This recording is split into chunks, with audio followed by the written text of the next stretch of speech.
يا من صليت بكل الأنبياء،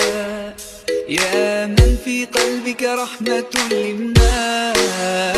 يا من ألفت